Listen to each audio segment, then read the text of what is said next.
प्रधानमंत्री नरेंद्र मोदी ने मुंबई में वेव्स शिखर सम्मेलन 2025 को संबोधित किया। पीएम ने कहा कि हम देखते हैं कि छोटे बच्चे के जीवन की शुरुआत बालक पैदा होता है, तब से माँ से उसका संबंध भी लोरी से शुरू होता है। माँ से ही वे पहला स्वर सुनता है, उसको पहला स्वर संगीत से समझ आता है। एक माँ जो एक बच्चे के सपने को बुलाती है, वैसे ही क्रिएटिव वर्ल्ड के लोग एक युग के सपनों को पिरोते हैं। वेव्स का मकसद ऐसे ही लोगों को एक साथ लाने का है। पीएम ने कहा कि भारत की हर गली में एक कहानी है, हर पर्वत एक गीत है, हर नदी कुछ ना कुछ गुनगुनाती है। साथियों, हम देखते हैं कि छोटे बच्चे के जीवन की शुरुआत जब बालक पैदा होता है तब से मां से उसका संबंध भी लोरी से शुरू होता है। मां से ही वो पहला स्वर सुनता है, उसको पहला स्वर संगीत से समझ आता है। एक मां जो एक बच्चे के सपने को बुनती है, वैसे ही क्रिएटिव वर्ल्ड के लोग एक युग के सपनों को पिरोते हैं। वेव्स का मकसद ऐसे ही लोगों को एक साथ लाने का है।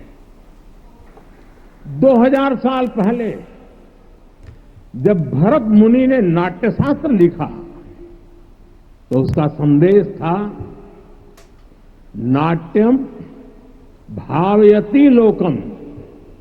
इसका अर्थ है कला संसार को भावनाएं देती है, इमोशन देती है, फीलिंग्स देती है। सदियों पहले जब कालिदास ने अभिज्ञान शाकुंतलम लिखी, शाकुंतलम, तब भारत ने क्लासिकल ड्रामा को एक नई दिशा दी।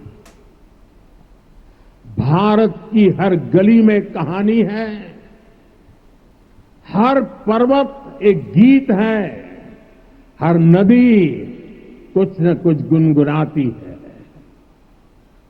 आप भारत के 6 लाख से ज्यादा गांवों में जाएंगे तो हर गांव का अपना एक फोक है, स्टोरी टेलिंग का अपना ही एक खास अंदाज है। यहां अलग अलग समाजों ने लोक कथाओं के माध्यम से अपने इतिहास को अगली पीढ़ी तक पहुंचाया है। साथियों, ये भारत में ऑरेंज इकोनॉमी का उदय काल है। कंटेंट, क्रिएटिविटी और कल्चर, ये ऑरेंज इकोनॉमी की 3 धुरी है। इंडियन फिल्म्स की रीच अब दुनिया के कोने कोने तक पहुंच रही है। आज 100+ देशों में भारतीय फिल्में रिलीज होती है। फॉरेन ऑडियंस भी अब इंडियन फिल्म को सिर्फ सरसरी तौर से देखता नहीं, बल्कि समझने की कोशिश करता है।